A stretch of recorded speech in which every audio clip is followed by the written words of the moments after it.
Hello there and welcome. I'm Bob Proctor. And for the past few months now, actually, I've been working on a brand new program. And we're going to be presenting it next week in Los Angeles, the Goal Achieving Summit. It's very, very powerful. And in going over it, I thought I would maybe share just a few ideas that I've built in here that I think are important with everybody on Facebook. You know, for 55 years, our company has been working all over the world and helping a lot of people. I changed my own life dramatically 55 years ago. And when I did change it, I went from nothing to a fair amount of success. My income went from virtually nothing into millions of dollars a year. And I had to figure out why that happened. I couldn't really figure it out. I've been raised to believe that if you're going to earn a lot of money, you've got to be really smart. Well, I knew I wasn't that smart, but I was earning a lot of money. I was also raised to believe that if you're going to do well in business, you have to have a good formal education. I did not have, but I was doing very well. I had offices in Toronto, Montreal, Boston, Cleveland, Atlanta, London, England. And so I couldn't find anyone that tell me why my personality, why my life had changed so dramatically. So I began to study, and I've never actually stopped. I want to suggest that you take a real honest look at your results. Be very honest with yourself. I'm talking about your income, what you're earning. What were you earning a year ago, 5 years ago? What are you earning today? What do you think you'll be earning a year from now? How about your relationships? And if you have your own company, how is the company doing? You see, I think it's good for us to look at our results every now and then and really ask some serious questions. I'm going to put something here on a chart. I want you to look at it. I want you to imagine that you're here. This represents where you are. And we'll say this represents where you want to go. And you want to move in that direction. Now, I think that's what everybody wants to do from time to time. They take a look and they build a dream. They got an idea in their mind and they want to go directly there. Unfortunately, after studying this for many, many years, I have found that this is the way most people go. They start getting a little better, they'll get a little worse. A little better, a little worse. They may end up a little bit better, they've gone up a bit, but not that much. Why? What really happened? Well, that's what I've been studying, and that's really what I want you to look at. Now, I have found most people want to improve their income. There's two things that you must know if you really want to create wealth. You have to know where you are, and you have to know where you're going. Now, that is so simple and so obvious. Why are so many people stuck? Think about it for a moment. Really give it serious thought. Now, I used to think, and I think most people do, these people don't have goals. But, they may not have taken a pen and really clearly defined their goal, but I think they do have a target. They want to make things better. I don't think that's where the problem is. I think the problem's right down here in where we are. Most people don't know why they're where they are. You see, I have found one thing. Everyone knows how to do a better job than they're doing. That's not the problem. We do know how. The problem is we're not doing what we know how to do. Why aren't we? Well, there's an answer to that, and there's your answer. It's paradigms. Paradigms are the problem. Now, the average individual doesn't even know what a paradigm is. Joel Barker wrote a book on paradigms way back around 1990. He said to be able to shape your future, you have to be willing and able to change your paradigm. In the Goal Achiever Summit that I'm going to be doing next week, and I hope you're there, but if you're not, it's in Los Angeles. We're streaming this all over the world, so you could be in it.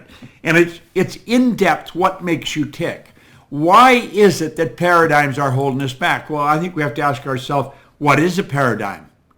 And as we take a look at it, a very simple explanation without really getting into too much psychiatry or psychology, a paradigm is a mental program that has almost exclusive control over our habitual behavior. And almost all of our behavior is habitual. In other words, we wake up in the morning and we move into action, but we do the same things day after day after day. I've talked to many large companies. I've worked with some of the largest companies in the world. The vice president of sales or the sales managers or sales regional managers, they can almost predict where any one of their salespeople are going to be 6 months from the time we're talking to them. And that's because they use history. And the history will tell them what the salespeople are going to do. Our history shouldn't dictate what we're going to do. We should be dictating what we're going to do. Do you know, I had the good fortune of way back in 1970 of working with Eric Hoffer. We were at a Human Resource Congress in Chicago. He said, in times of change. Now, in 1970, things were really starting to pick up speed. But I'm telling you, it was moving at a snail's pace relative to today. He said, in times of change, the learners are going to inherit the earth. I took that to be metaphorical for they'd be happy, healthy, and wealthy. While the learned find themselves beautifully equipped to deal with a world that no longer exists. Well, do you know there's a lot of people out in the street like that? They think they're learned. There's no such thing as a learned individual. You're either learning or you're not. There's no such thing as an educated person. You say, well, now, where are you going with that? Well, education comes from the Latin educo, to mean to deduce, to develop, or to draw from within. Education isn't something you fill up and put a cap on. Now, Hoffer also said to learn, you need a certain degree of confidence. Not too much and not too little. If you have too little confidence, you'll think you can't learn. If you have too much confidence, you'll think you don't have to learn. Well, you know, unfortunately, I think we all fall into this category, both these categories, all too often. There's times when we just don't think we could get it. And there's other times we don't think we need it. The truth is, we have infinite potential. There is no one alive that can even guess at what we're capable of doing. Now, I have found the only way to improve our level of understanding is through study. There is no other way. You see, to deal with change in our fast-moving world, you must develop your higher faculties. Einstein put it very well. He said, the intuitive mind is a sacred gift. The rational mind is an obedient servant. He said, we have created a society that honors the servant and has forgotten the gift. Do you know what the gift is? Most people live through their senses. They go by what they see, hear, smell, taste, touch. We have higher faculties. We really do. Do you know perception is a higher faculty? Do you know the difference in one person and another in the same business? One sees the business so much different than another. Your perception is your point of view. Perception is an intellectual factor. Memory is an intellectual factor. See, this is what separates us from all the rest of the animal kingdom. Now think. All the little creatures on the planet are completely at home in their environment. They can blend in. We are the only creature on the planet that's totally disoriented in our environment. And that's because we have been given the mental tools to create our own environment. There's no such thing as a bad memory. Jerry Lucas was teaching people how to memorize the Bible. We had a psychiatrist, Abdullah, over from Saudi Arabia to a matrix seminar. He was teaching people to memorize the Quran. Now think. Another intellectual factor is imagination. Hill said it's the most marvelous, miraculous, inconceivably powerful force the world has ever known. As we get into this goal-achieving summit, I'm going to tell you, imagination is a very real part. Your imagination will permit you to go into the future and bring the future into the present, and then begin living that way. It is, without question, a phenomenal tool. Well, we've got to learn to use these tools. We have reason. We have an inductive reasoning factor. We've got the ability to choose our own thoughts. Do you know, Viktor Frankl spent the war years in a concentration camp. He said that there's one thing he learned. Regardless of the intellectual or physical abuse he was subjected to, no one could cause him to think something he didn't want to think. You see, reason is what makes us free. Reason gives us the ability to choose our own thinking. We don't have to accept what we hear coming from the tube or from the newspapers. We don't have to accept any of that. We can think for ourselves. Then we have another intellectual factor called intuition. I demonstrate that in every seminar that I put on. I'll be demonstrating it in Los Angeles next week. I could walk by you and like that, I could tell you all kinds of things about yourself. Your intuitive factor is that mental faculty that enables you to tap into vibration, to pick up vibration and translate it in your mind. You can pick up other people's energy. We're all doing it. We can learn how to really tune in our intuitive factor. I'm extremely intuitive, but not by accident. I've worked at developing it. Another intellectual factor is the will. Do you know when Dr. Wernher von Braun was asked what it would take by John Kennedy, the President of the United States at the time, he asked Dr. von Braun, what would it take to build a rocket that would carry a man to the moon and bring him back safely to Earth? Von Braun answered him in 5 words, the will to do it. And you know that's all it'll take for you to hit any star you're shooting at, the will to do it. The will gives us the ability to concentrate. We know that concentration increases amplitude of vibration. In other words, it makes your energy much stronger. These are such phenomenal tools, and we all have them. What we've got to do is learn how to use them. And when we learn how to use them, our life changes. Now let's look at this for a moment. I want you to look at the areas of your life that your paradigm has almost exclusive control over. It controls your perception. It controls your use of time. Your paradigm controls your creativity. It controls your effectiveness. Your paradigm controls your productivity. Your paradigm controls your logic, and your logic literally controls your life. Now here's another thing. If someone comes to work with our company, one of the first things I ask them is, what's the most you've ever earned in a year? I don't really care what the answer is, but I want to know what the answer is. And when they tell me pretty well where their mind is focused. You see, your ability to earn money is controlled by your paradigm. It's not controlled by the marketplace. It's not controlled by the people you work for or with. Your paradigm controls your income. You can be very bright. You could be a really scholarly individual and earn very small money. You could be not too bright and earn millions. It's your paradigm. It's that conditioned part of our consciousness. Well, you know, in this Goal Achiever Summit, if you can be there, be there. It's in Los Angeles next weekend.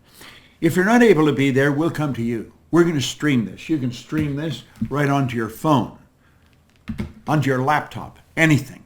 All over the world, we're streaming this.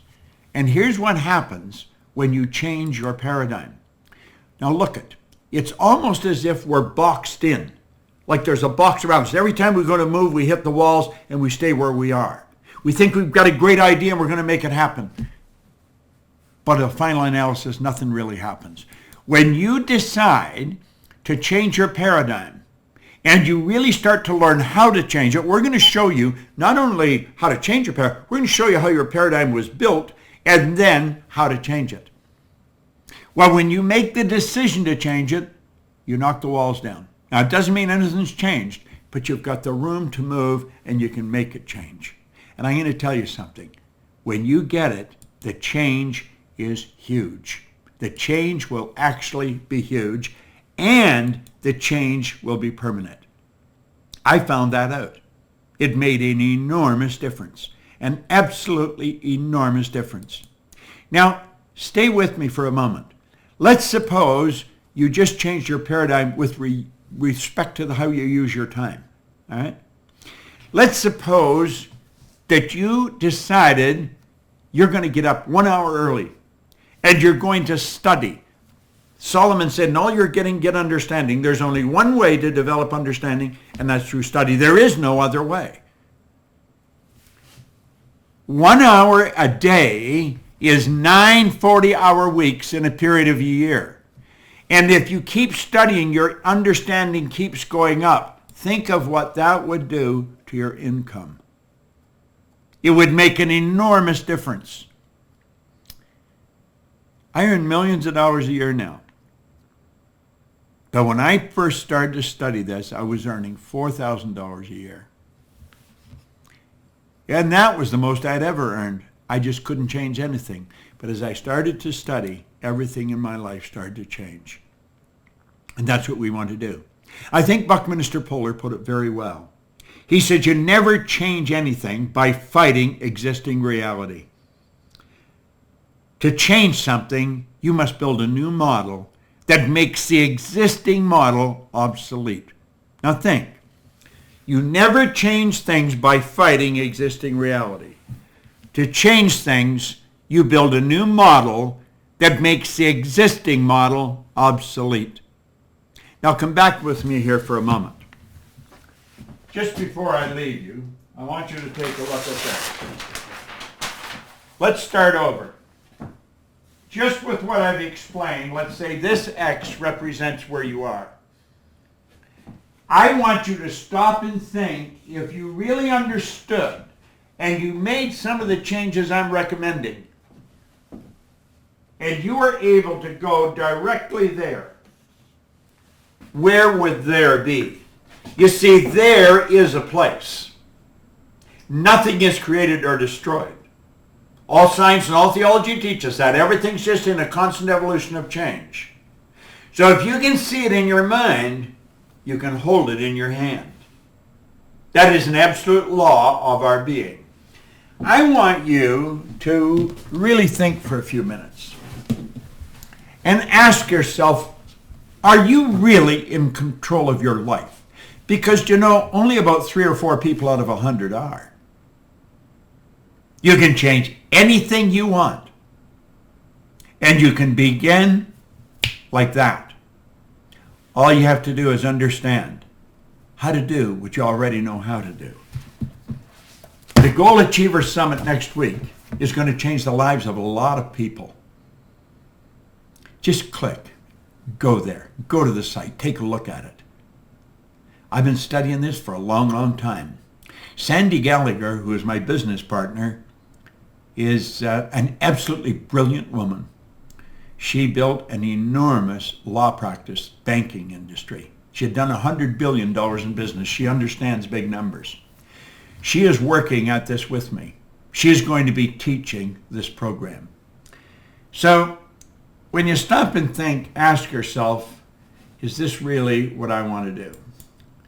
Am I living the way I really want to live?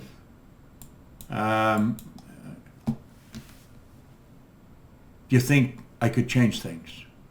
You see, this lady that's on the screen and myself are going to be spending 3 days with everybody in Los Angeles. Sandy teaches something on visualization that's classic. It'll change your life, because that's where everything starts, in your marvelous mind. I would encourage you to look in on us. At least stream in, because it's going to be up and you can keep going back to it for a couple of weeks. I want to thank you for tuning in. This is Bob Proctor. I'm broadcasting here from my studio in Toronto, and I hope to see you next week.